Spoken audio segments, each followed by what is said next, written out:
हुंकेश्वर महादेव नवनिर्मित मंदिर और विग्रह प्रतिष्ठा उत्सव अनुष्ठित।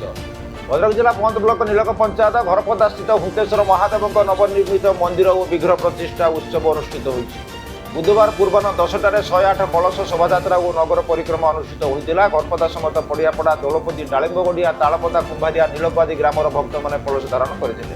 ग्रामर धनिशा बड़पोखरी कलश अणाई घट स्थापना पूर्वक पूजा कार्य आरंभ होइछि। आचार्य सत्यप्रकाश पंडा, अक्षय कुमार पंडा, विद्युत रंजन पंडा, मलयरंजन पंडा, रणजित शांत, रमेश त्रिवेदी, सुधांशु दास पूजा कार्य संपादन करुछन्ति। गुरुवार अग्नि स्थापन, मंदिर प्रतिष्ठा, विग्रह मानकर प्राण प्रतिष्ठा, शुक्रवार चंडी पूजा, विग्रह मानकर उपचार पूजा, शनिवार यज्ञ पूर्णाहुति आदि कार्यक्रम रही। यही पूजा घरपदा ग्रामवासी माने सहयोग करुवा देखा जाइछि।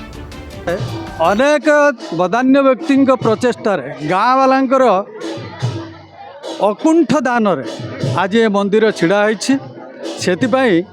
आम ये आखपाख अंचल समस्त आदिवासी को आंतरिक धन्यवाद दौचु, कृतज्ञता ज्ञापन करुचु।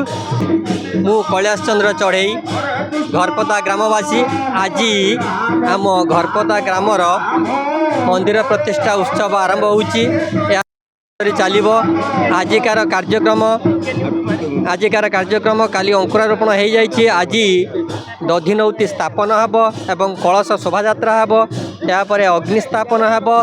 एथिपाई गाँ एवं आम पड़ोसी गाँ समस्तंकर अकुंठ सहयोग रही।